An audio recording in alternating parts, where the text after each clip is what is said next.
Welcome to the Gate 7 International Podcast, your official English source for all things Olympiacos FC and Greek football. The first day of training is when I realized, this is why they win the league every year. When I spoke with Kevin, if I gonna sign or no for Olympiacos, he said, you are crazy, go direct, my friend. Να πετύχω ήρθα να μείνω στην ιστορία του Ολυμπιακού. I can speak, sure. Yeah. Έλα μαλάκα!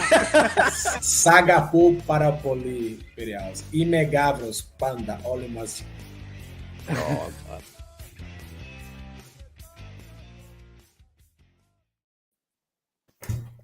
Ladies and gents, welcome to the Gate 7 International Podcast, your number one English source for all things Olympiacos, the red and white legends. We hope that you had a wonderful Easter. Καλό Πάσχα, Χριστός Ανέστη. Unfortunately, Easter did not resurrect this Olympiacos football team. Olympiacos is out of the Greek Cup final on away goals, 1-1 at Karaiskaki in Piraeus. Bitter disappointment on the football front. However, we do have to give a big shout out to the pride of Piraeus this season in particular. The basketball team has broken the house of Monaco. It's 2-1 in the series, best of 5. So one game won in Piraeus, one lost. Now we've broken in Monaco 2-1, and we're playing again on Friday. It's an 87-83 victory away from home, and we're playing again on Friday to try and seal this instead of taking it to the last game in Piraeus. So big shout out to the boys for that win. They've given us something sweet. Well, the night's ended on a good note. Tonight it's one defeat and one victory today, I would say. I was expecting that, to be honest, going into both of these games. Guys, I've got Labro with me. I've got Kostalianos as well. Guys, what are you saying? You go first, Labro. Why would you do that? Why? Oh no! Oh no!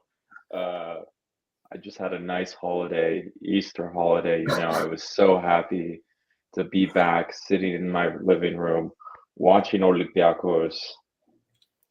Oh fuck! That was bad. Where do you even start? I don't know. I know a lot of people came for hard-hitting analysis, but that fucking sucked. That was really bad. The whole game sucked. PAOK is terrible. We're terrible. Pedro Martins, a shocker again. Yorgos Masouras missed like 40 chances. I think the only thing to say is it's over for Pedro Martins. And I'm going to come out and say it should be over for some other people higher up at the club. Francois Modesto, maybe this is it. You brought us the garbage of Monaco. You brought us the garbage of Ronnie Lopez, Koundé, all of these players, and you gave them big salaries, and you've turned Olympiacos into a shit show once again. Besnikasi would be very proud of this team. I think he's celebrating. Maybe he has not produced the shittiest Olympiacos in the past 2 decades. Pedro Martins and Francois Modesto have done the same. They've beat him out to it. They've done it. They've made a shittier football team. I didn't think it was possible. And you know what? They spent more money too. It's pretty impressive. Yorgos Masouras, fuck's sake, man. He can score a goal to save his goddamn life right in front of the goal. Gary Rodriguez, to be honest, everyone says, oh, Gary Rodriguez isn't bad. Gary Rodriguez is fucking trash. It's just because the rest of the team is so garbage. Everyone thinks, oh, Gary Rodriguez can run and dribble a football. He's decent. Gary Rodriguez is Turkish league garbage. I'm just going to be very honest here. I'd be happy to see him gone. And then the genius, the professor, decides, okay, it's not working well. We're taking Gary Rodriguez off for Agibu Kamara to come in and for João Carvalho to go play winger. You can't make this stuff up. You can't make it up. I just think the team fucking sucks. I think the team was constructed like shit, like usual, without any thought, without any long-term thought. It was just a bunch of dudes thrown together by Francois Modesto and Pedro Martins with the short-term look, and that was it. The team is really bad, and it's going to take over a year to fix the shit that they've produced. I think I'd start with that. Oleg Rayabchuk just fucking can't dribble the ball, man. Like, is it possible to be a fullback and not be able to dribble the football? Like, anytime there's someone in front of him, he just has to give the ball back because he's so goddamn shit. Like, thank you for running and tackling and doing defensive work, but Jesus fuck, you're a professional footballer. Can you get past someone once in your life? It's like you play with 10 men when you play with Rayabchuk because he can't dribble the ball, man. Are you kidding me? He's a footballer. I have no idea. I don't know what to say. The team shit. Martins is done. The cycle is over. If they don't fire him this week, I think it's really embarrassing. I don't know what the hell they do. They probably don't even have someone lined up, so I don't even know what they're gonna do. I guess Martin stays and we sing Kumbaya again. I really don't know what to say. Costa, just to say that there's already a lot going on in the chat. People asking if the lines are going to be open. We will open the lines today. I think what we're going to do is we're going to talk about the game a little bit.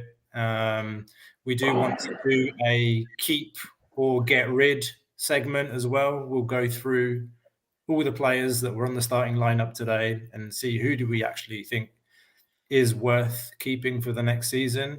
Lots to talk about.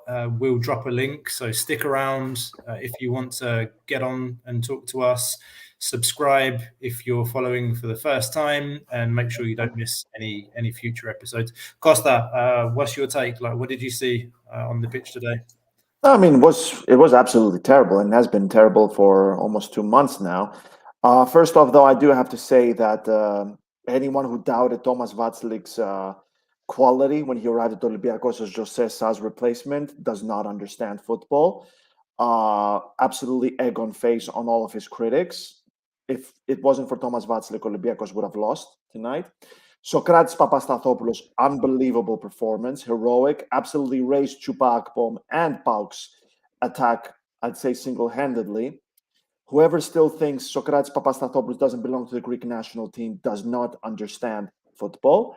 I've had people coming out saying, oh, yeah, but we have Mavropanos and Hatzidakis and Manolas. Yes, that's 3 center backs. Put him in as well as another solution. Someone else said, oh, he's not good enough to play against the big teams like Spain. Guys, we play against Northern Ireland, Kosovo, and Cyprus in the Nations League. We're not exactly with the cream of the crop. So, yeah, whoever doubted Thomas Vatslik's value, whoever still thinks Sokratis Papastathopoulos doesn't belong to the Greek national team, they don't understand football. Simple as that. When it comes to the rest of it, just the usual, really. Just nothing convincing, no beginning, middle, or end from that Olympiacos side. I disagree with Labro. This is not the worst Olympiacos team in 2 decades. The one that started with Besnik Hassi was simply hopeless. That team would have never made it. I disagree. Let me finish. Just finish. I know you do. But I disagree. That the Besnik Hassi team wouldn't have made it past the Europa League group. The Besnik Hassi team wouldn't have been undefeated until the last game in the league, even in this shit league. This is definitely the worst Olympiacos team under Pedro Martins, and PAOK have yet to beat them. Yes, they eliminated them, but they have yet to actually beat them within 90 minutes. It's one thing to eliminate, another thing to actually beat someone, and that's why the playoffs are going to be interesting. My opinion about Pedro Martins, I don't think I've gone on record saying that yet. No. But I do think he needs to leave.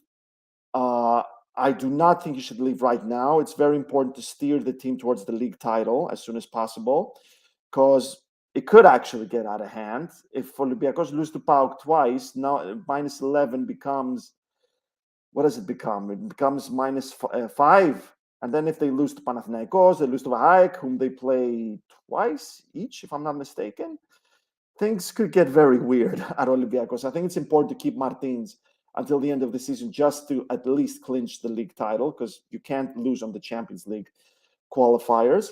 But after that, I truly believe there's nothing convincing. There's no reason to be confident under Pedro Martins heading to the qualifiers.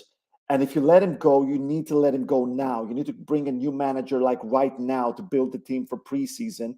Because if Martins goes in the summer or September or October, that's going to be so much worse for Olympiacos, because you're going to have a new, I don't care how good a manager you're going to have, they're going to struggle to impose their philosophy and mentality on a team in which they couldn't do any preseason or transfers with. When Martins first joined Olympiacos, I have to say after the first season, I didn't really believe in him. I used to say we're 50-50 with Martins because he didn't win the big ones. And I kind of feel I'm back in there right now. Like, he is a great coach, but I feel like he's gone full circle at Olympiacos. He needs to avoid doing the same thing Arsene Wenger did at Arsenal. You need to leave while you're on top. Thanks for the memories. And Costa, you said it. We need to discuss some players that probably, the axe needs to be wielded on them. Yeah, Costa, thanks. I think you raised some really good points. In particular, well, you mentioned Socrates, you mentioned Vaclik as well. And I was thinking, watching this game, that, well, first of all, what do you really expect from a team that you've watched all season and just hasn't been able to play football? They can't just, flick a switch, click their fingers, and all of a sudden turn into the team that, we came to love the previous seasons. It's just not possible. So again, I'm not surprised at the result, even after the penalty. Call it doom and gloom. But what I want to say is there's a problem when the two of your best players out on the pitch are Socrates Papastathopoulos and Thomas Vaclik. And that's no disrespect to them, because I think Socrates had an immense game today. He was brilliant. He was powerful, just out-muscling the defenders. You could see the passion, like the things that you expect in an Olympiacos player. So I thought he had a very good game. But for Vaclik, it could have been a lot worse. In that save as well, when the PAOK player tried to chip him from just, I think, near the halfway line, he was pedaling back. And, for a player that at the beginning of the season, we had our doubts and we learned about his knees and his injuries, all of these things. I think that he's putting in a big shout to be up there as an MVP candidate this season. Maybe signing of the season against a free transfer. He's on a 1+1 contract. I'm going to say it now. I do hope that he stays. He's proven his value and more. So those are the only positives out of today's game, is the performance of those two players. And I agree with you on the point about the national team there. We have some talented young centre-backs with bags of potential. You mentioned Mavropanos, Haziliakos, but you need experience back there, which we don't have. Well, I'm not even going to talk about Zavelas. In terms of the game, I thought the first 10 minutes we tried to go out and press high up the field, and I think we were pleasantly surprised at what we saw, maybe even Labro. The first 10 minutes, it looked something like an Olympiacos team, winning the ball in their half, breaking through the lines. Yorgos Masouras frustrating again. We can talk about him more later when we go through the players, but that was it. That was all that was in the tank, guys. It was like 10, 15 minutes of, let's go out there and take the game to them. We're playing at home. And then PAOK rebalanced the game. And it was the end of the first half, and they had, I think, 62% possession, and we had 38 at home in a home game. And we just went back to what Pedro Martins has been instructing the team to do all season. Sit on the halfway line or just like a meter in front of the halfway line. Don't press too high. Wait for them to get to the middle, and then this light press, like with no urgency. And then that was it. Even if you watched the game or if you didn't watch the game, you know what happened. We had a few half chances here or there. Masouras missed a point blank sitter again. And then it took a penalty for us to go ahead. And then they scored a really nice goal, by the way. Liradzis on the right-hand side. Great move down the right-hand side, faked and cut inside, left-footed cross, and then a great pass from was it Oliveira and the tap-in for Čolak. Like, we made a hero out of Čolak. I think that's his third goal for PAOK since he signed for them. And that's it. And then you can't score. That's it. That's what I got in terms of like looking at the game, analysing it. In terms of Pedro, I've talked about it before. Like, I think the circle's done. I think he was renewed to try and keep a hold of the dressing room. But here's a question for me: what the hell does he tell the players going into the dressing room after this game? What do you tell them? And I don't want to be a cunt, but it just, like, there is a little part of me that thinks, the players are happy to go on holiday. They're happy that the league will finish on, the 17th of May, and they won't need to play on the 21st of May, and they can go on holiday earlier. And then there's this whole excuse about, the team's tired, and it's good that they get more holidays because the Champions League qualifiers start earlier. Maybe it applies to some of the players, let's say, for argument's sake, that were on the roster a couple of years ago. But what about players like Aguibu Camara? Where's he been since the African Cup of Nations and he came back? And some of the last thing I'll say, some of the decisions today, bringing Aguibu on and Carvalho and playing Carvalho on the wing. Carvalho didn't touch the ball today. Putting him out on the right wing. What's that about? And Aguibu at the 10. What has he done since he came back from the African Cup of Nations? I thought it was bizarre that Rodriguez came off and Masouras didn't. I thought it was bizarre even that Madi came off. Like, Madi, we all know he's not at his level, but even at his current standard of playing, there was a moment, I don't know if you guys remember, he picked up the ball behind the halfway line, surged and made a pass with the outside of his foot through the PAOK team to Masouras. And you see, like, the little bits of quality there, but it's like, what are you doing?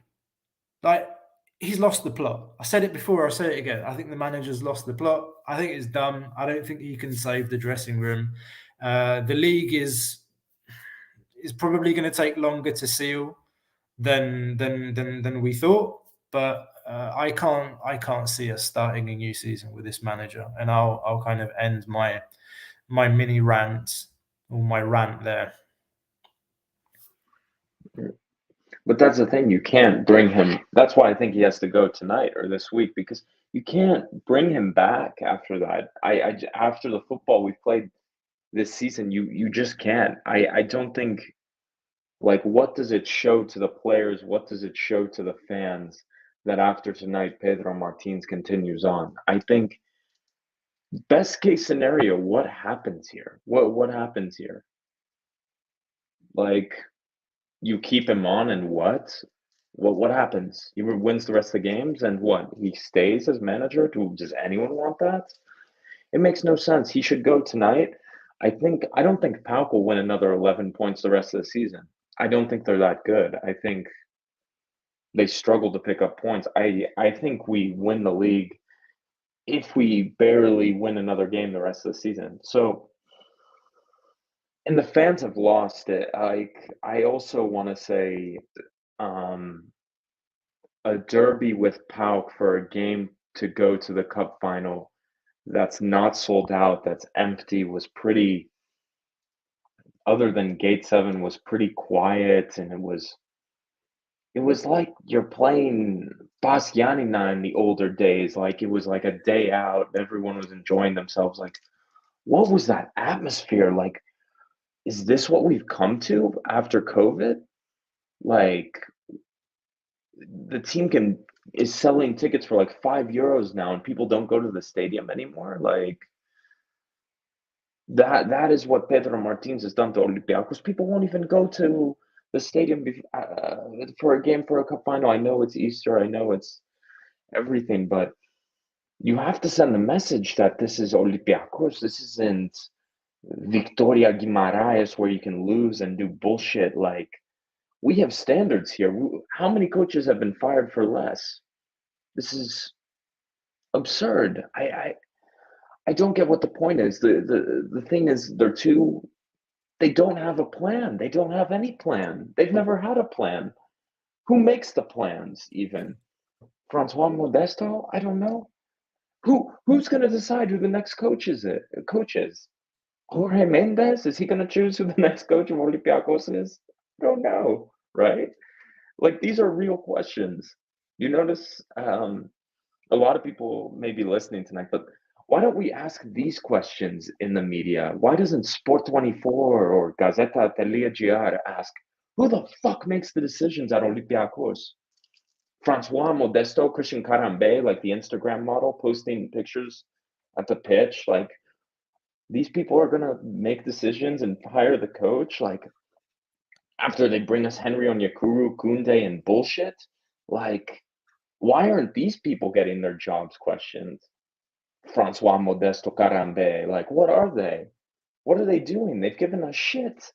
They gave you a team that was a goal away from a quarterfinal and given you a team that can't complete 5 passes.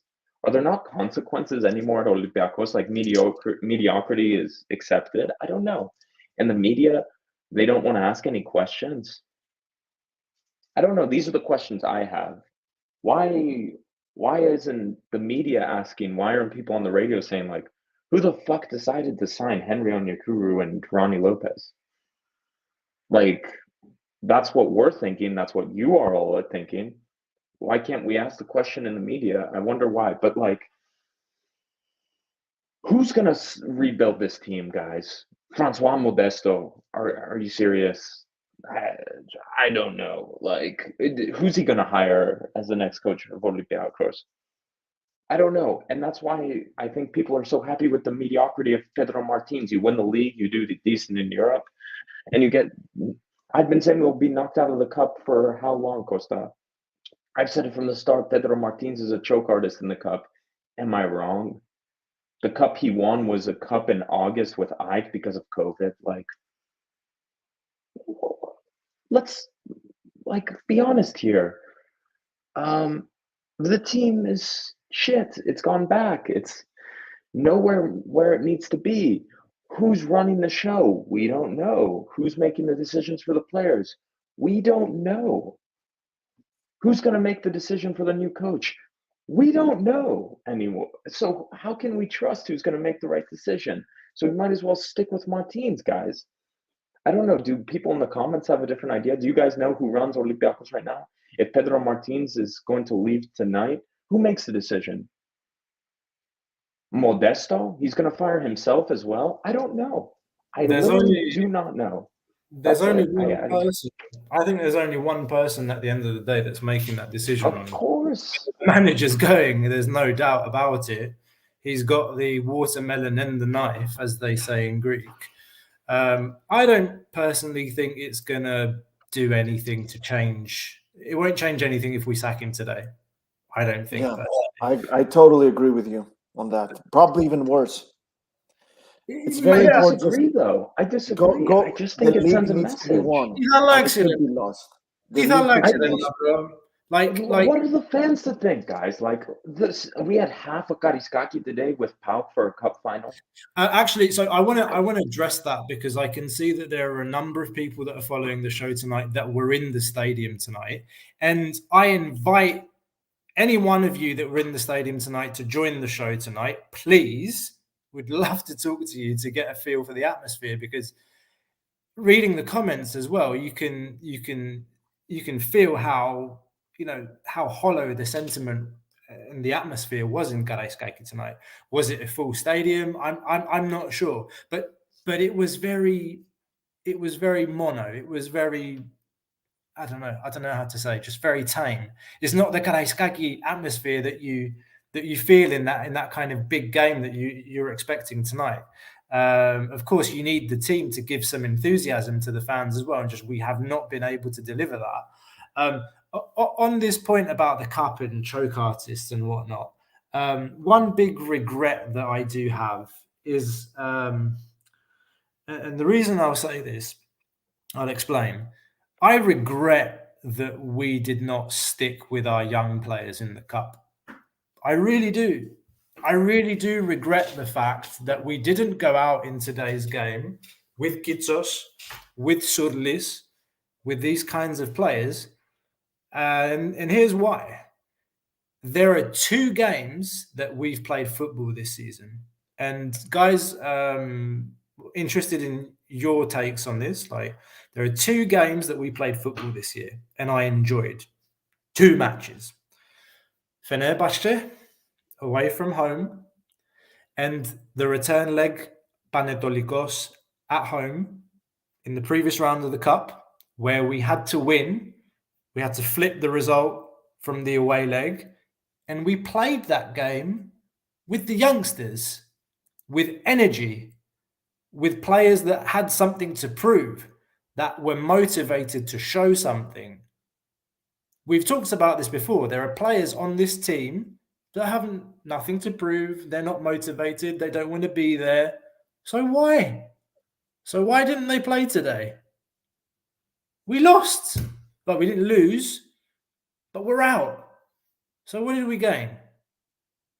I don't know. I don't get it as well, Costa. Like, what happened to this dude, Fadiga? He scored in like his first game, looked fantastic, looks decent player.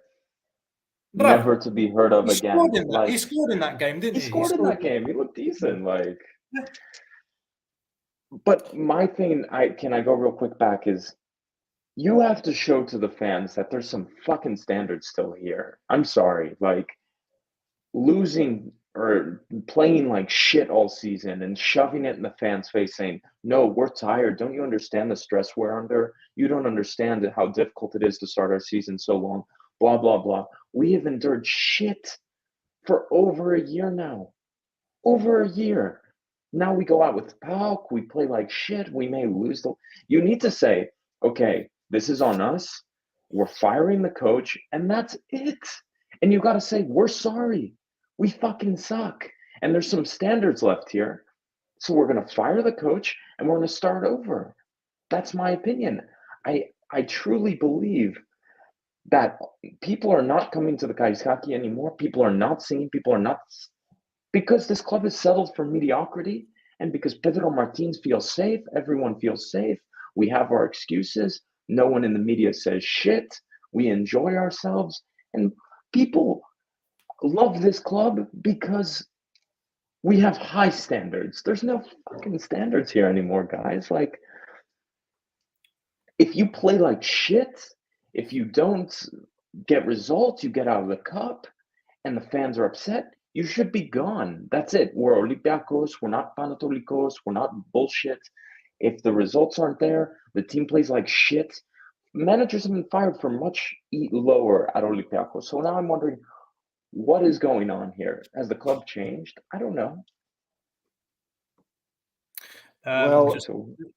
Costa, να διαβάσω, let me just read this comment from Hussein, who was at the ground. Says, Hussein Gizel was at the stadium today. Says, today Karaiskaki was more full than ever after a long time. We were all up and literally felt all kind of emotions every second. We did our best, but the match was unbelievable. Oh, Costa, please. I don't know if you followed the game commentary, but it was Andreas Palobarini was describing, like commentating the game on Cosmote, and at the end of the game, like he must have said at least 10 or 15 times, «Μάτς διαφήμιση για το ελληνικό ποδόσφαιρο, εκπληκτικό παιχνίδι, blah, blah, blah, blah, blah». Like, oh, yes. Oh, no. Fuck me. What match were you watching, mate? Did anybody watch the City Real Madrid game last night? That fucking Going back to watching Greek speed, Greek football speed and level was hard enough. But then just like, when you hear them like saying those kinds of things, you're just like, and Labro's asking mature questions like, who's making decisions and what about the product and this, that, and the other. It's like, and then the people that run the product say, what a fantastic spectacle we saw tonight. Sorry, I cut you off. It's because they're trying to get the deal over the line, baby. Cosmote Sports, baby. True. 18 million euros. True. Yeah. Bravo. That is a nice segment, because there is this whole discussion about Olympiacos potentially going to Cosmote. But anyway, which is shit. Okay, I want to say something too. Cosmote Sport has had the same shitty time graphics score and 1992 graphics for like 20 years, guys. Can we just change the score? Can we put some graphics in? You can hire a 25-year-old to do these things, and you're going to pay 20 million euros to Olympiacos to come on your channel, but you can't pay a 15-year-old to make you some graphics to show on TV. Anyway, that's my rant about Cosmote Sport. They're like, at least Nova tries. It's like low level, but they try. They have the little passes and whatever. But yeah, I hear that arguments often about playing the youngsters, and I hear that on other clubs as well, such as Premier League clubs. Why isn't he playing? Why isn't mainly on young players? Why aren't the youngsters getting an opportunity? Yes, it was an incredible match against Panetolikos, but there's a huge difference between Panetolikos and PAOK, not just in terms of clubs, but also in terms of the match, the derby.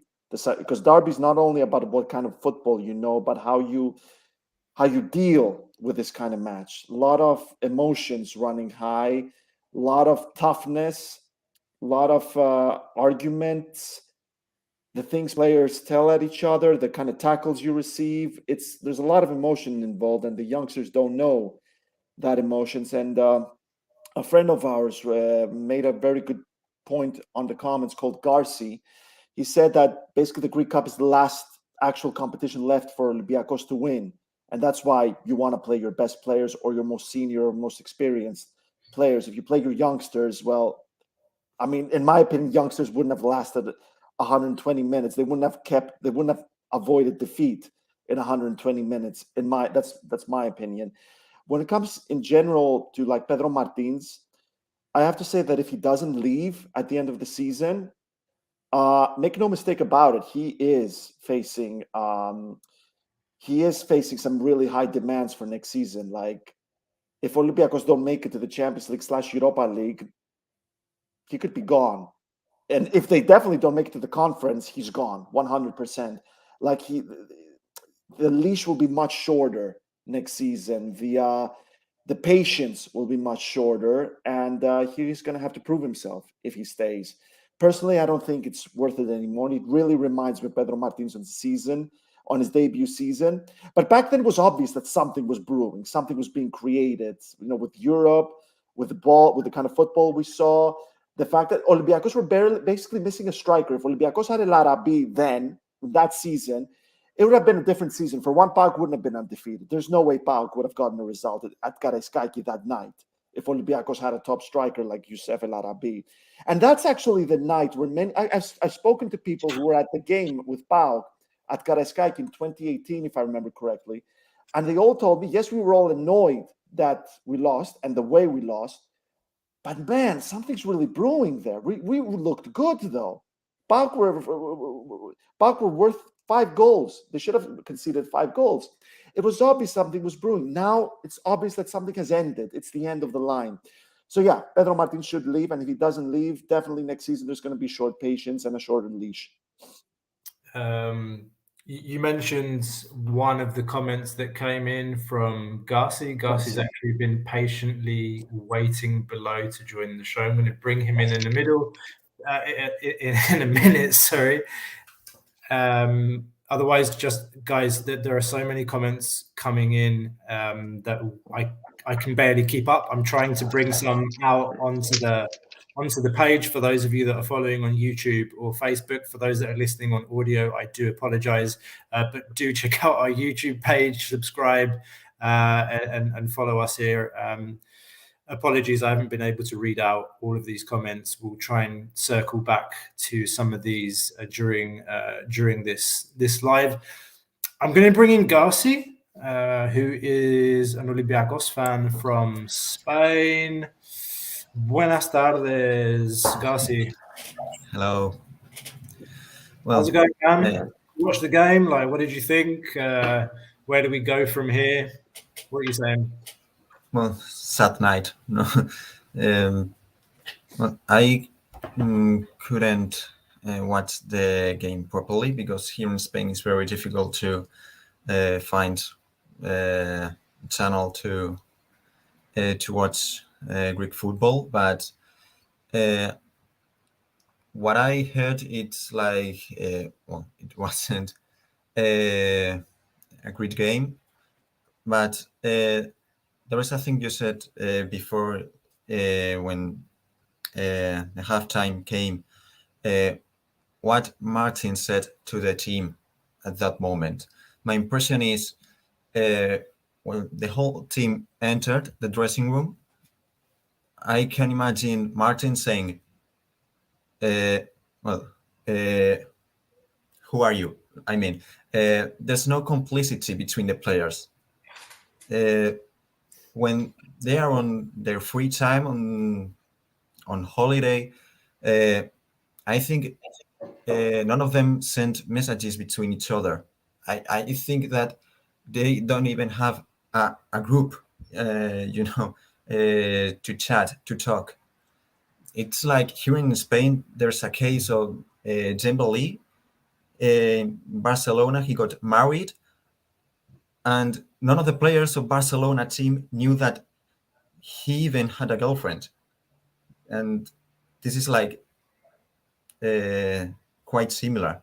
I think this is because in the game, in the whole season, comparing Olympiacos to other teams, there's no like after a play like between players, hey, give me 5, good, well done, and that's it. Yeah, I mean, Garci, what I said was, what would the manager have to say at the end of the game? Halftime is something that I've completely, let go. I think that generally Martins, for me, I don't think he's the greatest motivator. I think Lucescu does a far better job, personally, of psychologically motivating his not only his players but the whole atmosphere around PAOK. Whether he does that in a way that we don't like, he gets very animated. He gets very animated. Sometimes, a lot of the times he crosses certain lines. But it's up to the other team to not be pulled into that. So I think. And this was talked about on another Olympiacos show by Dionysis Verveles as well. He said the same thing. Like Lucescu is a better coach than ours at that kind of psychological aspect and motivating the players. But who do you keep, Garci? Like from this team, like we're going to do a segment later on about which players in this team that you saw today would you keep next season? Who do you think deserves to stay? I made this exercise a lot of times, like 5 players that I would keep and 5 players that I would sell, like, a lot of times during the season. But if I could keep 3 players, maybe not about today's game, but in the season, because I only watched the highlights of today, and I think that's not enough. But in terms of the whole season, I would keep, for me, Masouras. For me, it's like untouchable. And yeah. Masouras must be Labra for me. Yeah. Masuras for me has to be Shit. his entire career in here with us. Yeah, really. You think And- he's a Djordjevic? Yeah. Yeah, Not in that aspect. Djordjevic was an Yeah. incredible player. Yeah, But I remember. if you want Is my he, opinion, is I he, think is he a lifer? Masuras. Is he a lifer? Totally. But a total Masuras, package. Yeah. Masuras at least he's Greek. I mean, for me, it's a plus. Yeah, and I also keep Socrates because he's the best defender in Greece, obviously, and he played in Dortmund and Arsenal. So, and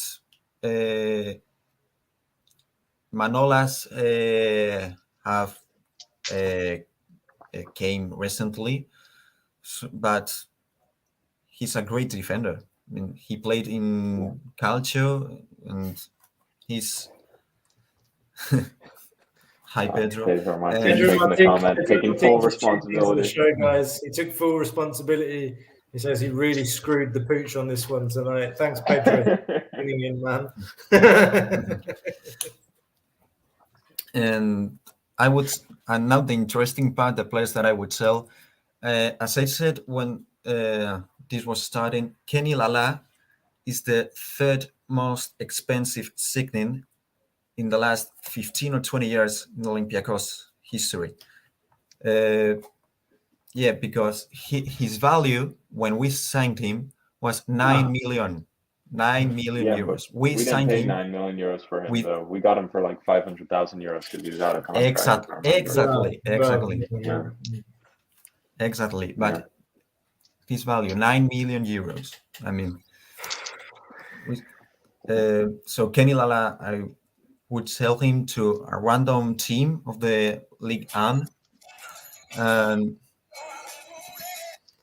also I would sell. Well,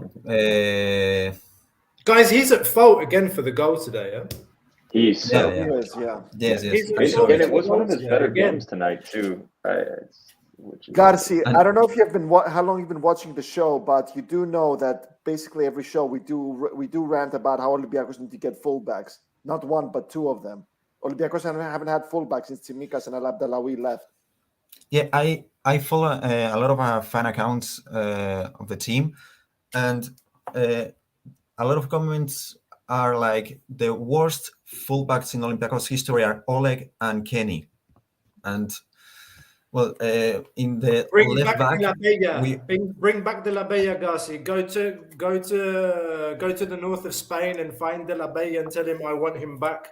Get Raul Bravo. Somebody. No, Jesus. not Raul Bravo. Relax. Isn't But De La Bravo Bella like is fine. De La Bella a is fine. De criminal? La Isn't he Bella is like in fine. he's locked up in the pen or something? He's like a criminal offender. I don't know. having watched the level of the team this year, the only left back that would came from the Spanish league is Oscar Mingueza, and that is not a good option.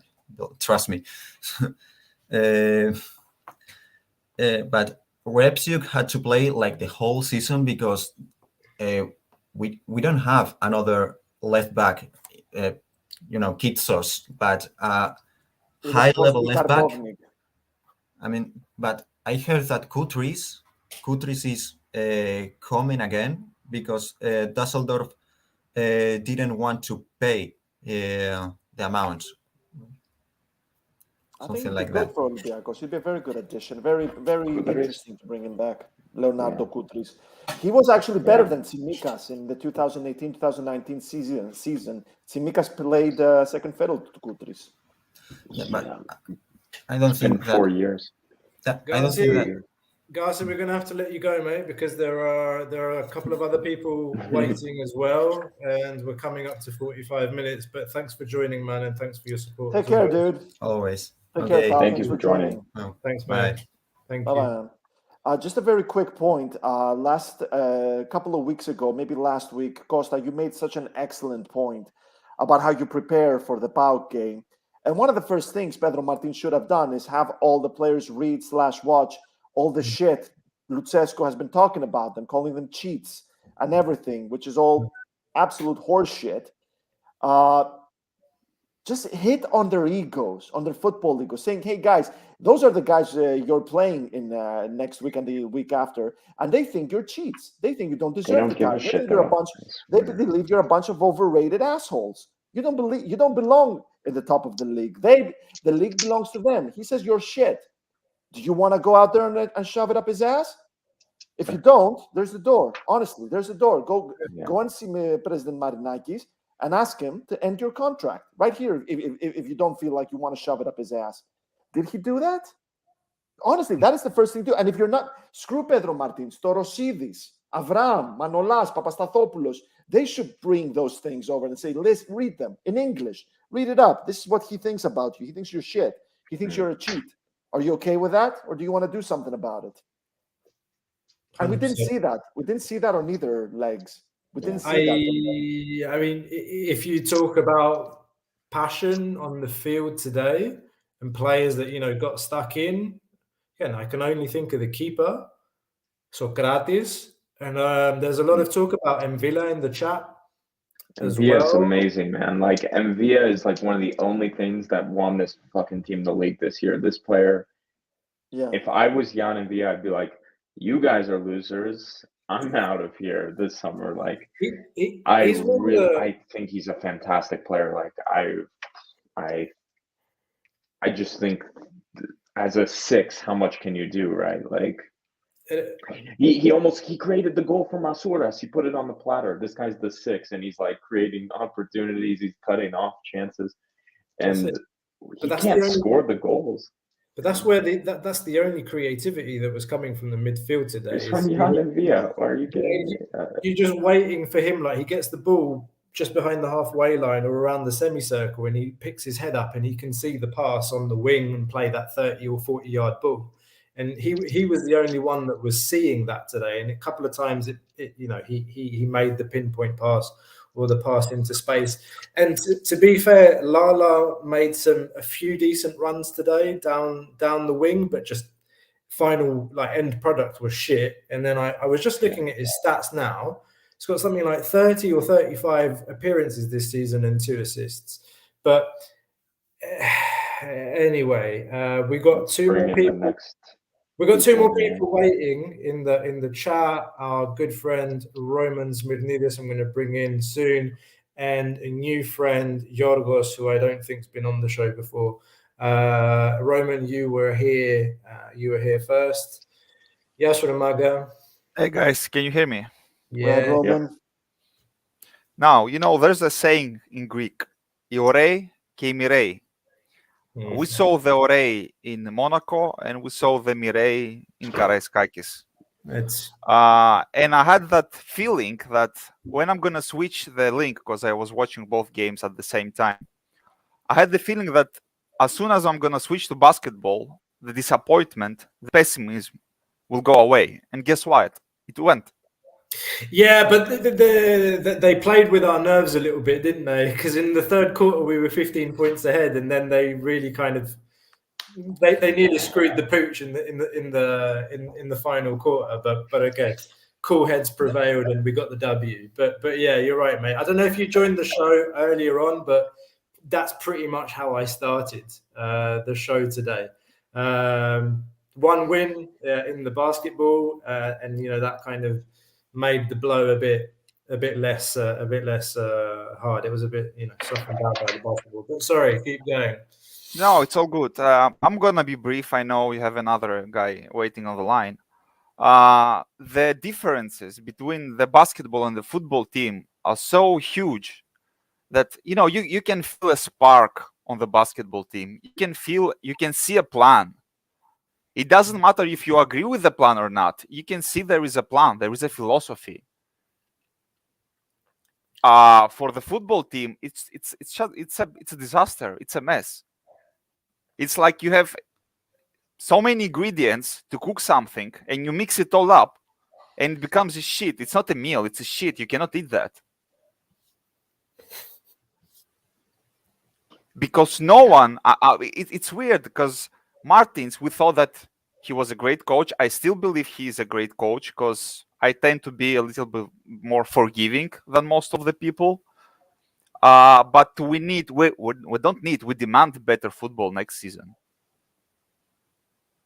And We it cannot does- accept. We keep saying the same thing. Sorry, Lianos. We keep saying the same thing again and again. That we're becoming worse and worse each season with Martins, and like I cannot accept one more season like that. I know that most of you wouldn't give him one more chance for one more season. I mean, come on, I was forgiving with Onyekuru. I wouldn't be with Martins, so you remember that. So yeah, so the real question is, should he stay or should he leave? That is the question about Martins. He's proven that he's not a bad coach, but from the other side, he showed us that he's not only staying at the same level, but he's coming worse and worse each season. I don't know. Shall we take this in alphabetical order? Oh, that's me starting. Go ahead. Look, I won't address whether it's time to go or not. I mean, I've talked about that before. I think he's come full circle.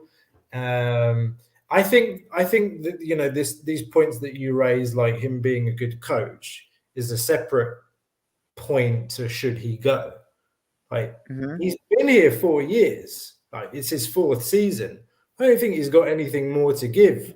Like Burnley are looking for a coach. I think they might get relegated if they're not already. But I just think it's over, man. Like I can't see him motivating this team. Realistically, we're not going to be able to make a big clear out, because there are some people in the chat saying it's the squad, it's not the manager. We need to keep the manager and bring new players in and do what we did in 2018, where we got rid of 20 or 30 players and brought in 25. The squad is bloated. We have 50, 60 professional contracts. That's not his fault. That is not his fault. It's the backroom staff, the technical team. Why do we have 60 professional contracts? But I just think it's over, man. Like, there's no scenario where I see, what Costa mentioned. The way I see it, I see a manager that can't motivate his players, and we're going into a critical season in terms of our European participation. And I think we need to bring in somebody with fresh ideas, with some, a different style that can trigger a reaction. Again, I think they're two separate things. Like, is he a good coach? He's proven what he can do the first 2 seasons he was here. I think he's proven he can be very cynical as well when he wants to play for a result, and we can't play good football. But now it's gone too far. It's gone too far, and I think he's lost the plot. He's lost the plot. He's lost touch with reality. He's lost touch with the fan base, I feel, as well. Very curious to speak to anyone that was at Karaiskaki today as well, if there are still people following. So that's me. Well, I've said my piece as well. Keep him until the end of the season just to make sure the league is won as soon as possible. Because, like I said, it's plus 11, but 2 losses to PAOK, you're on plus 5, and if you screw the pooch against anyone else, PAOK have improved a lot. PAOK have come late to the dance. That's why they're 11 points behind. They have turned to a Lucescu team again. For all of his flaws, and there are a lot with Lucescu, he has turned the team into what exactly the way he wants them to be. So just keep him until the end of the season, but then he needs to leave. Guys, if Pedro Martin screws up in the qualifiers and in the beginning of next season, it's going to be so much worse if they bring in a manager almost mid-season. Even if it's a good manager, a fucking good one, like Ernesto Valverde, there's going to be issues. It's so much easier to just end it at the end of the season. Thanks for the memories. And let's start the preseason with a new manager who can do their own transfers and build the team the way they want. Yeah, like I said, though, I'm just tired of Pedro Martins' Olympiacos, like the excuses, the favoritism, the players. To be honest, are the players quite shit? Yes. But do I think a different manager may be able to set up this team to get better results? Maybe. Do you think a new manager would get more from this team than Pedro Martins? In terms of psychology, I think, yeah, he'll boost the psychology at least. I think, Llanos motivated, I'm pretty sure he motivated us more than Martins did before the game. with his like mini speech. No, but Roman, can I ask you a question? Yeah. Just to preface that, Kostas Nikolakopoulos wrote an article earlier this week, and I think this kind of represents a lot of the problems of this team. He said that Bouchalakis is Mvila's best partner in midfield. and this, and I'm not shitting on Bouchalakis. Bouchalakis has his uses, but there you see the problem. You got two defensive midfielders that have very similar characteristics. One in particular, lack of pace. So my question to you is, who do you think right now on this team, talking about squad players, who do you think is the best pairing we have in midfield? Are we considering Kamara in his prime? No, right now. No? Right now on this squad, in their condition right now.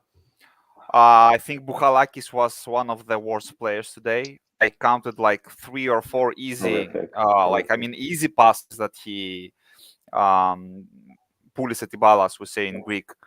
I don't know, man. It's hard. It's not easy. I think Koundé deserves more, guys. I think no, I don't think that. I don't think that. You don't think so? You don't think he deserves a chance? No, I don't think, because we saw Koundé, and when we had that scouting analysis before we even signed Koundé, like 1 year ago, we mentioned that his main problem was that he cannot play like a good passing game. He's not that kind of midfielder. And when you have the ball and you play possession football, that's a must, you know. And we saw that many times from Koundé, that he lacks the ability to make even like simple passes on a regular basis. He's a different style of he's a more like Bukadoros, I was saying Greek type of player. One last thing about Martins, and I can leave you because you have one more guy waiting on the line. Do you have that feeling that, I'm not sure what's the right word in English, buchtisame from Martins? We had enough. My question is, has he booked easy? Has he had enough of Olympiacos? That's my question. It's pretty much the same situation with Kamara. Like when he was in his prime, he wanted to leave, right? And he proved us that he deserves something much more than a Greek Super League. And we missed the right timing to sell him, because now he was much less than he was like 1 year ago. And we can say about it, I think in terms of psychology, it's pretty much the same. By the way, I think that technically we can get money for Martins, because he still has 1 year in his contract, right? Yeah. And interesting enough, he has a pretty good CV abroad. He has a very good name in Europe. Yeah. I mean, don't be surprised if his name gets linked with Burnley, especially if they get relegated. Martins' name, he was fourth in line for the Newcastle job in the list, and when Unai Emery immediately said no, he was number 3. Don't be surprised if that happens at all.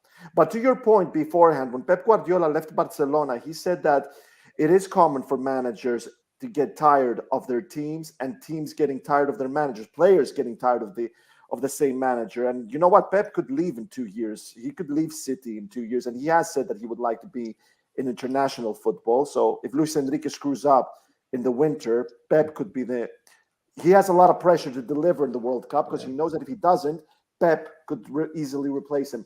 But to your point, yes. I mean, in my opinion, my question is, has Martins had enough of Olympiacos? I think I'm missing the name right now. PAOK, previous coach. I think PAOK got money for him.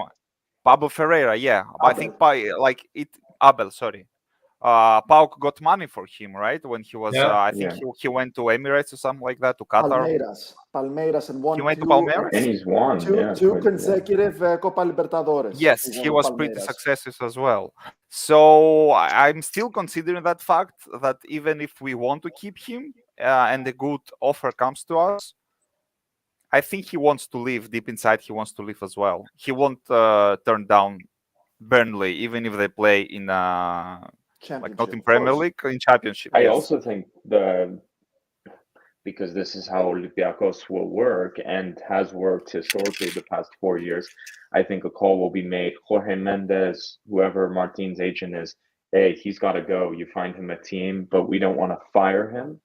We want, you know what I mean? We don't want to pay a buyout. We want a bit of compensation. Find a team, and I think if Martins goes, I think that's how it's going to be done.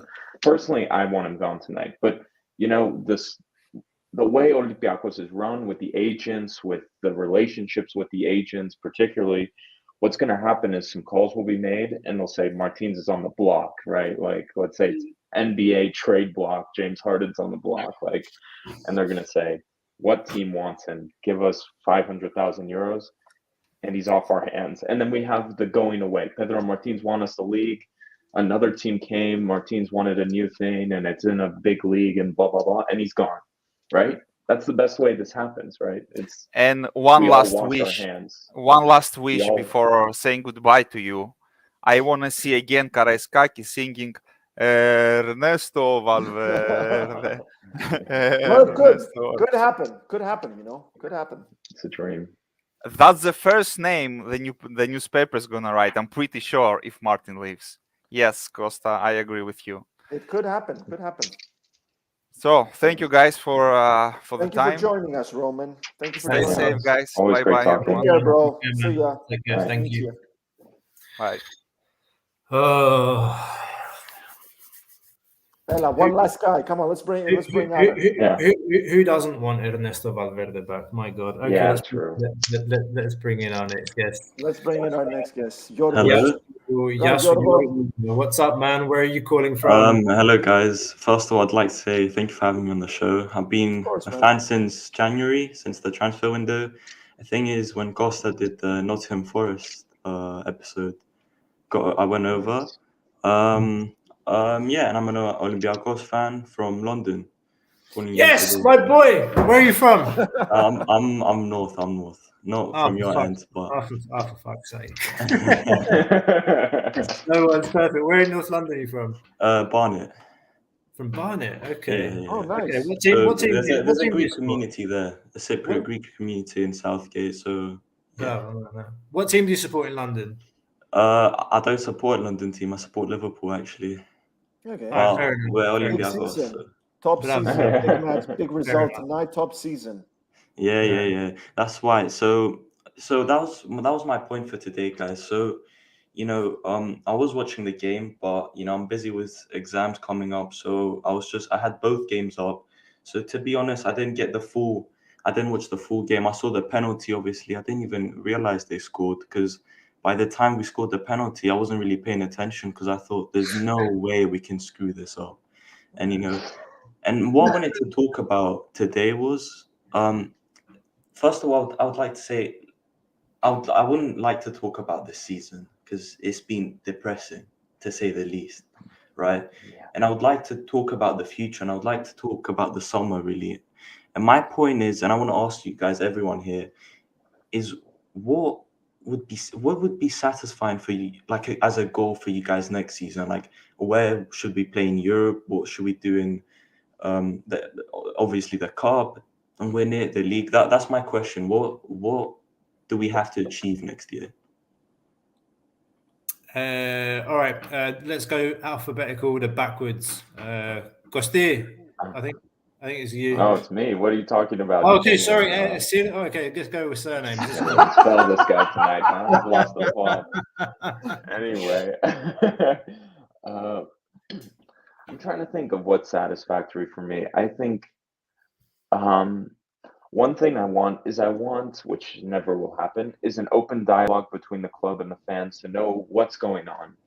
I want the lies to end. I want the propaganda to end. And I want an honest conversation to say, listen, we fucked up this year. We fucked up. We had this team in 2018. We know we can get there again. We made something. And I want there to just be an honest analysis of what happened, right? And going into it, I think getting knocked out of the cup long term is fantastic for Olympiacos. No one has said that yet, but it gives the team more time to organize a preseason and get this shit going again for next year. Like, who gives a shit in the long term about a Greek Cup? Like, but overall, what I'm looking. No, but sorry, I want to read this out for people listening on audio. There's a comment from Dionysis Yurgas. I think an open dialogue would lead to victims. I said it's not likely. I said we don't live in Germany, do we? We don't. Okay, so we don't live in Switzerland. Our football team is not in Switzerland. But what I mean more so is some acceptance on the club, like, because I think Olympiacos is such a proud club. The people who run Olympiacos are such a proud club that they never say, we fucked it. And you know what they should say? Francois Modesto should go out and say, I fucked it this year. No more propaganda needed to be posted on, the sites, everyone. The authors. They fucked it up. Like, what else is there to say? They built a shitty team. They overloaded the loss. That's all I have to say. And I think that'll win them credit with the fans, raising our hand, say, we fucked it. But we built a beautiful team 3 years ago. We can do it again, and we're going to do it again. I think that's the message they need. They say, we fucked it, but we can build this again. We've done it before. We've been in a worse situation, right? I think that's the spot. So going forward, I think, okay, of course, you need to get rid of some of the players such as Lopez. He's gone. Onyekuru. Gary Rodriguez, for me, is not a long-term solution. Masuras, too. Another side note for this summer, which brings me back to when you first came on, Nottingham Forest may go up this season. This season, what the fuck does that mean for Olympiacos and Mr. Marinakis? Who knows? That is a very good point. There's a big summer for Nottingham Forest this summer. If they go up. So what does that mean for Olympiacos? Fuck do I know, right? I don't think anyone knows at this point. No one considered they were going to go up this season. So they did with the new manager. At the beginning of the season, the new coach has been insane. I mean, in the beginning of the season, when he took over, they hadn't won a single game into September, and they're fighting for automatic. They're playing Bournemouth on Tuesday or something, and if they win, they go on the same points. So really likely. That's my point. Like, at the beginning of the season, I don't think they were considering, but I've been following close. Let's not jinx them. Yeah, but let's not jinx them. Anyway, so that plays a big factor, because if they go up, honest to God, I'm saying to them, take Cisse, take Mari Camara. Like, we want them to stay up, right? This is a big boost to Olympiacos, right? If Forest is able to stay in the Premier League, it's a big boost. We should say take Cisse, and that's a big way to get our players into the Premier League. We say take Madi, take Cisse. Of course, they give us some of that 150 million euros from joining the Premier League for that. But that's a good way to move some of the roster on. So I wanted to talk about that. But yeah, there's going to need to be a clear out and a cycle out. And for me, I'm happy with Europa League next season, to be honest. I'm not one of those people who says Champions League or death. Are we really going to get past? I'm thinking of the teams we could have played, like a Malmo or a Rangers next year in the playoffs, or thinking back, Başakşehir, Krasnodar. Will we get past teams like that to get in the Champions League with this Olympiacos? Maybe, but I don't think so. That's my point of view, really. That's a long answer, but that's what goes through my head.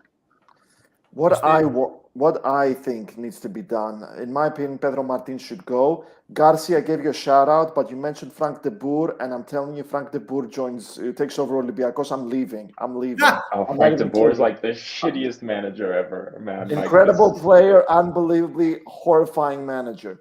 New manager. So you keep Vatslik and Jolakis as your goalkeepers.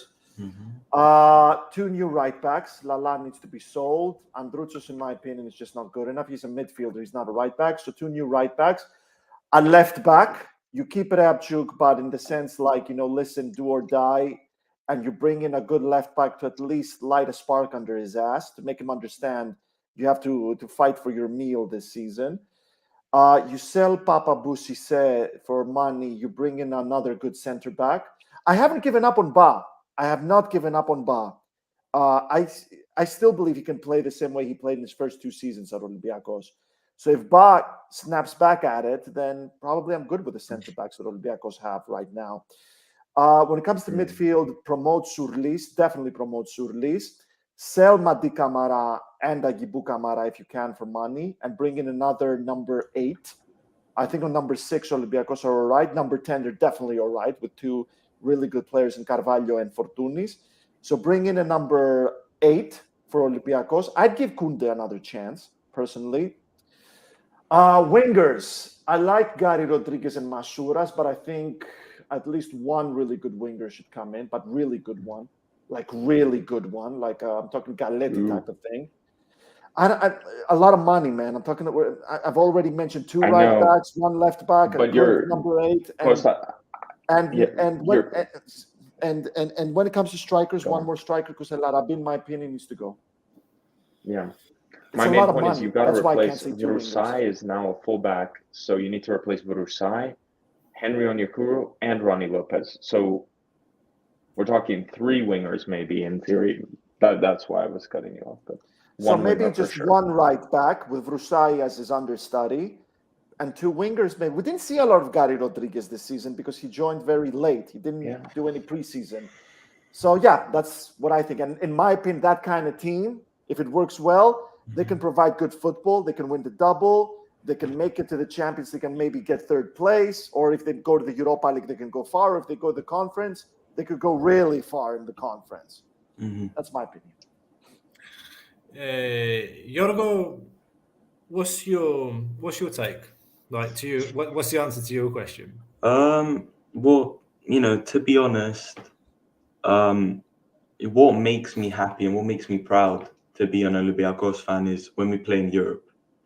Because to be honest, we can all agree that the league, this crap league we're in, this Americanized playoff league, I don't get it at all. And when you're playing teams like Lamia, and it doesn't give you as much satisfaction as playing in Europe. And, obviously the dream would be to play in the Champions League again because we haven't been there in a while. But if we're being realistic, with this team right now, we're not going to be able to do what we did in 2018 and wipe out the whole squad. That's not happening. And especially if Nottingham Forest get promoted and we send some of our best players there, we will get some money. But at the same time, we're not going to win. Don't expect this summer to be a massive clear out because that's not going to happen. So I hope we can get rid of some players, especially like Onyekuru, Ronnie Lopez. Personally, I wanna sell Madi because his value is just gonna go down, and I want to get as much money out of him as possible. But yeah, in my opinion, I think what should happen is, what I hope has been happening. The Olympiacos have been looking for a new manager already. We keep Martins till the end of the season, win the league with him because it's too, out of respect as well, because let's not forget what he did to the team and when he took over the team, how bad it was. So out of respect, keep him to the end of the season, win the league, and then have a manager already in place, do a good preseason, and start rebuilding the team. Obviously, hopefully get the title again, try get the double, and then hopefully by next summer we can get to the Champions League. I wouldn't be upset with a Europa League this summer, obviously challenge for the Champions League. To give you my take, I think Olympiacos is always playing for the double domestically. And then for me, realistically speaking, we should be looking to make a deep run in the Europa League. I think the Champions League is out of reach. Definitely not with this squad. And I was reading the other day that some of the teams that we're likely to face in the 3rd qualifying round are teams like Ludogorets again. I think Slovan Bratislava was another team that came up. But then, I think Labra mentioned we could get Rangers or Malmö, I think, already in the 3rd round before the playoffs as well. So, we still don't know if we're going to start in the 1st round or the 2nd round. If the Russian teams are going to be disqualified from next year's competition, that means we may well start in the 2nd round, which means a longer holiday for the players, which they've been hoping for, and they're going to get partly due to today's result. I'm just seeing some of the comments here in the chat as well, and there's people talking about Markovic and Hugo Kuipers, and Markovic being Kuipers 2.0. Some people saying that Diego Costa's better than Kuipers. Guys, anybody that watches Belgian football, I live in Belgium. Kuipers is having an incredible season. He scored more than 10 goals and has got more than 10 assists. Anderlecht, Genk, and Bruges, and all the big clubs in Belgium are looking at him. We've got 50% of his rights, so we might make some money. I think the fee that's being talked about is about 5 million euros. So we'll get 2.5 million euros if he's sold, which he probably will be because he plays for a small club called Mechelen, not too far from where I live. But anyway, now I want to say something I mentioned on a Twitter space recently, and this is probably an unrealistic objective, but it goes to your question on to what I want to see next year. I would like to see this team have a clear objective for how many players from the academy will be promoted and playing in the first team. I want there to be an objective for the next manager that we produce 2 players from our academy, and that these, there are 2 players from our academy that play first team football. I mean, do you have to play Football Manager to have these ideas? Like, what are your objectives going into the season? Win the league, win the cup, get through to the group stages of the Champions League, or second, get to the Europa League and develop 2 bloody players. How many years are we going to call Vasilis Surlis a talent? He's 19 now. Does he have to wait until 24? Like Xenitidis. Why the fuck is Xenitidis playing in the B team? He's 24 years old. He's never going to improve. The only reason he's playing is that he's captain of the B team and he's proud to play for Olympiacos. So is that your dream as a football player, to play second division Greek football for Olympiakos' B team?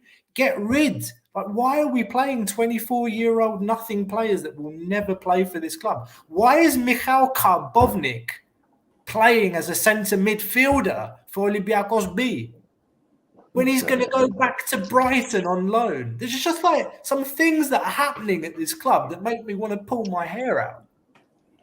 But Mario it goes back.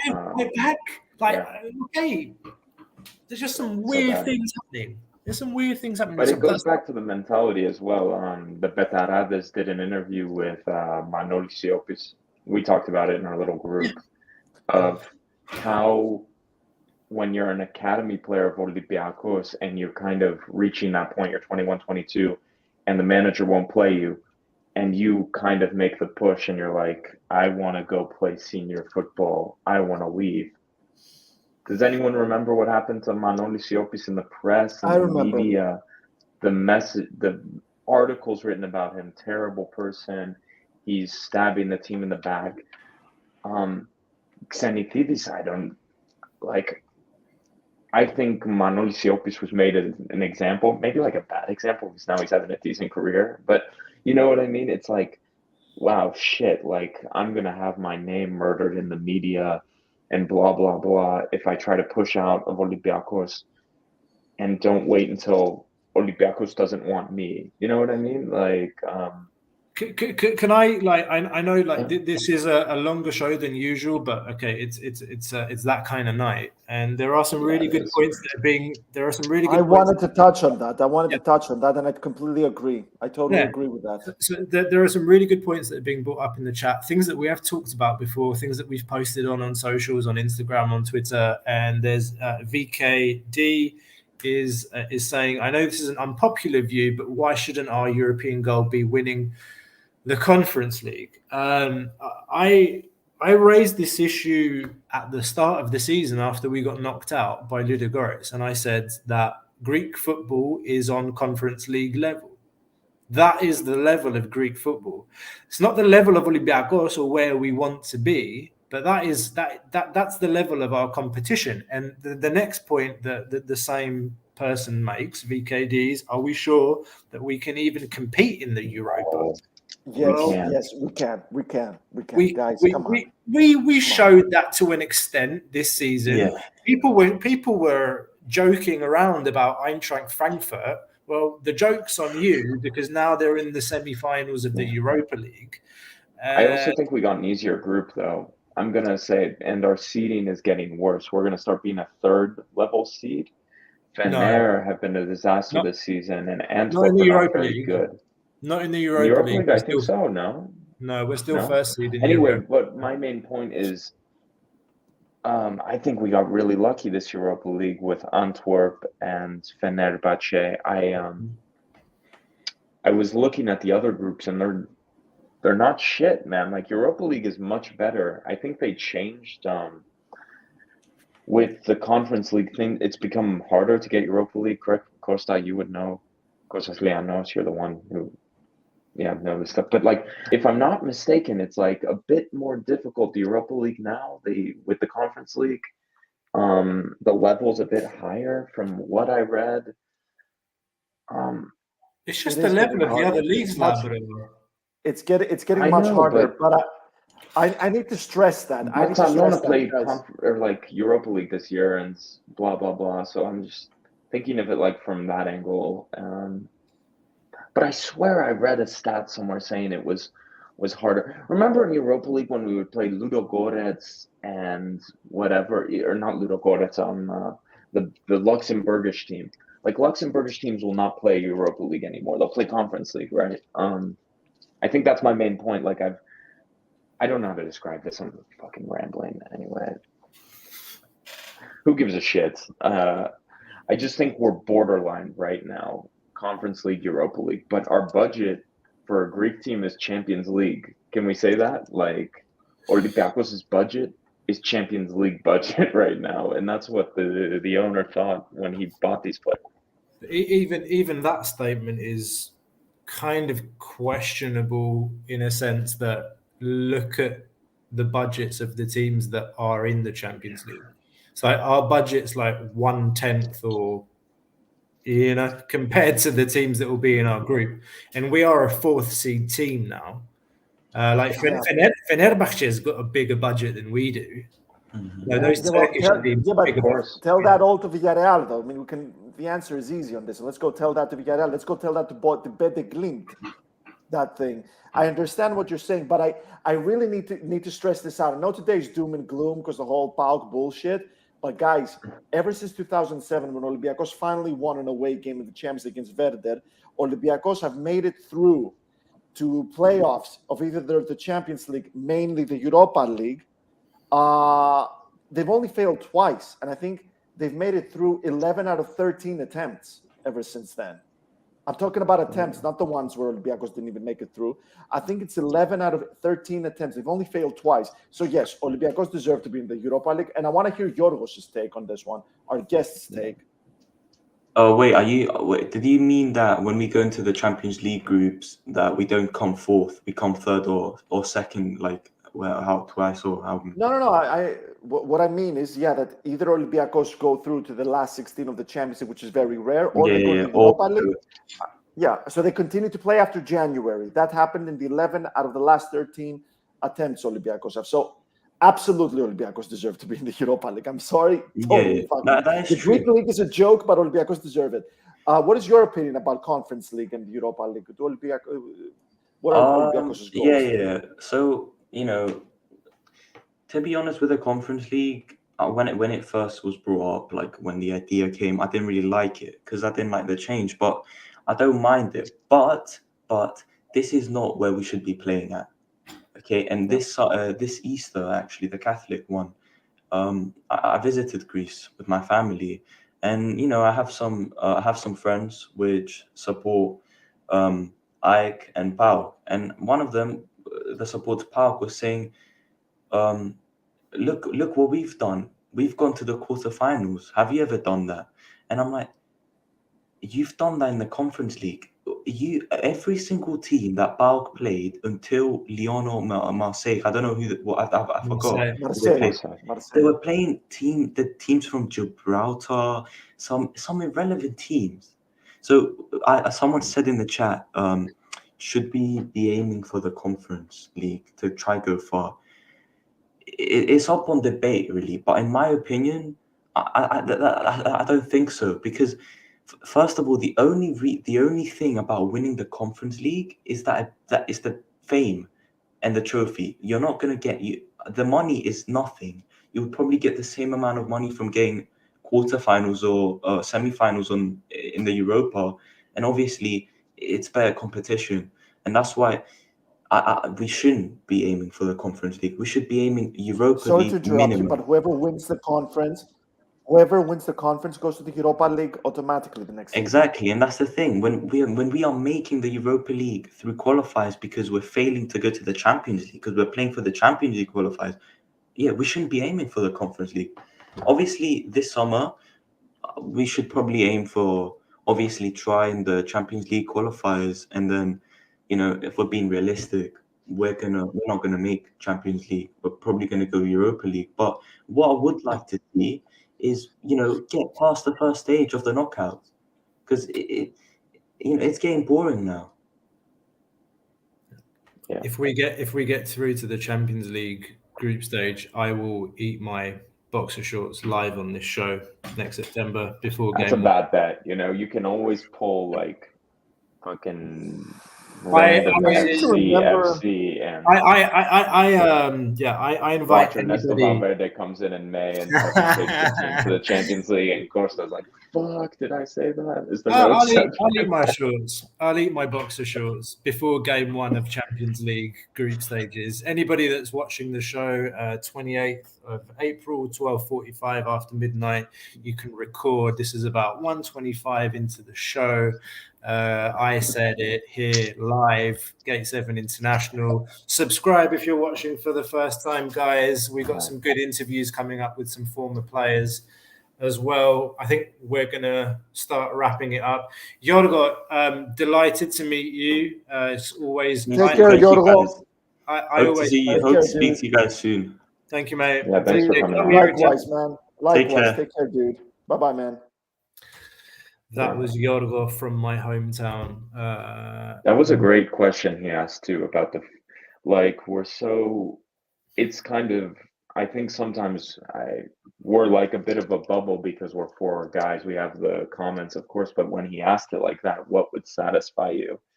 It really got me thinking, like, what would make me happy? And I brought up my point, like, of having a frank conversation, and that's something I never really thought I would even say live on the show because no one would think to bring it up, and I never thought to bring it up. So I really like having a fan, and it was great having Garci, Roman, and Yorgos on. Like, it's great. And for the rest of you guys, feel free to come on. Most shows we do open up the mics, so that was great tonight. Yeah, guys, join us, follow us. Magus, do you want to do a quick round of this starting lineup? Who do you keep? Who do we boot? I think it would probably be quite easy, actually. Do you have to do starting lineup, or can I just... Costa, just start reading, and we say go, and we say yes or no. We say yes or no. Start reading. Reading. Vaclik, stay. Yes. Right. Lala, go. Fuck off. No. Yeah. Go. Oleg, keep or go? The way I said yes, but like as an understudy, like kind of like as a backup. Yeah. A backup, like get a spark under his ass. Yeah. Cisse, keep or go? Yes, but we need to make money. Sell. We have to sell. I'd love to keep him, but it's time to sell. Yeah, it's time to Hopefully sell. Nottingham Forest goes up and we can sell him there, because I actually think it would be fantastic for them in the Premier League. He gave an interview. That could spark his career. He gave an interview actually recently to the French press, and he said he wouldn't be opposed to going back to France. I read. Socrates, keep for me. Keep. Yeah. Okay. We're all on the same page here. Jan and Villa, keep for me. Keep. Madi Camara, time to go. To go. Gary Rodriguez, keep. Yes. Hey, you got to keep him. I think he'd be a fine backup, but yeah. Squad player. Okay. Yeah. Bouchalakis. This is a divisive I think it's time to go. I think I really think it's time to go, but he's never going to go. I'm not opposed to him staying, but not to have the role that he has now. I just think the guy's turning 29, 30. I think go have an explore abroad, enjoy your time, and then get better. Maybe go back to Nottingham Forest. In the Premier Exactly, League. another one. Masouras. Keep. I'm gonna Keep, go. yeah. I'm gonna say go. I think it's time to sell Masouras, guys. He's never going to be as highly valued as he is now on the transfer market. It's either we sell him now or we don't. As much as Well, we I've just said we have no wingers, like what are we gonna do, man? Yeah, we don't have wingers, and I'm not sure we can, Olympiacos can get a top price for Masouras. Yeah. Okay, well, we don't agree on that. That's one that we don't agree on. El Arabi, this one's another one. He wasn't in the starting line. He wasn't in the starting line. Tiquinho. This is an interesting one. Tiquinho. I think you keep and give him a full preseason. Yeah, that's my keep him. Keep Tiquinho. Definitely keep Tiquinho. Yeah, I'm inclined. Yeah, I'm inclined to keep him as well. All right. Well, that's the lineup. We managed to do that. Before wrapping up, let's have a look at some of these comments as well, because there have been so many today. Thank you I to don't get everyone. why so many people don't like Jan and Villa, of our fan base. I really think if Jan and Villa played for the Olympiacos team of the first 2 years of Martins, people would say he's the best central defensive midfielder of Olympiacos history. He's amazing. I really think it's a tragedy he's been on the team for these 2 years. I really rate the guy. I really I don't know what it is. It's weird to me that people don't like him so much. I think he's just fantastic. I really rate the player. Could you imagine a midfield of Mvila, Guillerme, and a prime Madi Camara? I'm telling you, it's fantastic. Like this, and Villa, if for some reason he's showing his faults and not as good as people think, I really think because he's doing work that he's not supposed to be doing. He's seen no one creates shit, and he's going up in the field and he's out of position trying to create a chance like he did today for Masouras. I really think he's a nice player. I think Olympiacos is lucky to have Jan and Villa, to be honest. Yeah. Yeah. Okay, I'm going to read some of these comments. DG14, the last time we scored a goal from open play was 8 halves ago. There isn't a single other manager in our history that wouldn't have been fired by now. I repeat, last open goal was 360 minutes ago. I'm going to add a stat to that. The last time we won was on the 13th of March. That's over a month ago. That's the last time we 6 won. weeks ago, man. That's crazy. We haven't won since the 13th of March. It's the 28th of April. Like literally going into a new calendar month. Like all of April, we haven't won. We're going into May. And we've got Yanina, I think, at home this time. We've got Yanina on Sunday, yeah. Okay, so that's pretty depressing. All right, here's a good one. Vangelis Serlidakis. Are you from Crete, mate? With that name. Καληνύχτα ή καλό βράδυ, χαιρετισμούς στο νησί. Where is Keita in the B team? Okay, so this is interesting. Dibi Keita, some of you have maybe forgotten about him, a signing from Real Madrid's B team or their youth. What did happen to him? So, your good friend Nikos Kotis wrote an article, Lauro, on Todeka.gr, and it's my favorite site. Yeah, your favorite site. He said Olympiacos. Hard-hitting journalism. Olympiacos has made their big first summer signing, and it's Dibi Keita. And Shut up! I can't believe you haven't seen that. I can't believe you haven't seen that article. I was on vacation. Shit. Yeah. So that's good. Dibi Keita had a knee operation. That's why he hasn't played in any games. Literally, he joined the team. He had a similar knee issue to the one that Apostolopoulos had that kept him out for an entire season last year. And Keita's only recently started training with the B team, apparently. They kept that super quiet until this article came out from Kotis, however you pronounce his bloody name. Yeah, so Godsis put that article out last week. So that's the news on Keita. Why doesn't Darbo get more time? Good question, mate. Again, I raised the issue. Why the hell is Xenididis playing? Why the hell is Karbovnik playing in central midfield? I have no idea how they make decisions in the B team. And how they decide who's playing and what the objectives are. Do we have objectives of promoting players from the B team to the first team next year? I don't know. And what else do we have? There's some opinion here from DG14 about why Xenididis and Karbovnik are playing in the B team. What else have we got? Okay, so my co-hosts here are starting to yawn. It's 5. Yes, bro. We need to answer this question. Yeah, gotta go to work tomorrow. But this is a really good question. And I would put to you fucking nowhere almost. You just have to read things with the answer to that question is easy. Gate 7 International, ρε μαλάκες, τι συζητάμε, ρε γαμώτο. Gate 7 International, θες να βρεις και να δεις αλλού. Ας το διάλογο. Καθόμαστε και το συζητάμε. It was an easy layup. I pulled what's his name, Mike James, and I missed it off the backboard. I don't know. I fucked that one up. Man. I write exclusive transfer news about Olympiacos on the Sun. Of course, you go to Gate 7 International. Shit. But I was thinking more Greek. Fuck's sake. I really fucked it tonight. It's an hour and a half in. It's hot tonight too. It's hot for some reason. Anyway, it doesn't matter. Λοιπόν, Labros Sirmos, live from Switzerland. Thank you very much.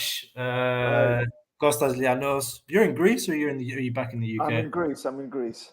Λοιπόν, live από το Ελλαδιστάν, την Ελλαδάρα. Λοιπόν, Kostas Lianos, follow him at Lianos Kostas. Check out his Twitter. Our good friend Costa, thanks for coming on again, mate. We are Gate 7 International, your number one English source for all things Olympiakos and the red and white legends. Hit that subscribe button if you haven't done so already. Hit the bell and you'll be notified whenever there's a new episode coming out. It's coming towards the end of the season, guys. There are some interviews that we are preparing. So again, hit that subscribe button. Don't miss those interviews. We've got a couple of really good ones coming up. And there's the awards show in May as well. God, how are we going to give awards to people after this season? But anyway, thanks, guys. Thanks for keeping with us. Basketball on Friday. Everybody tune in.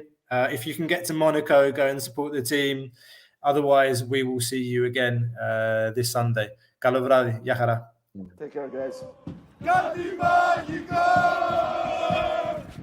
όπου πας εσύ, θα με πάντα εγώ.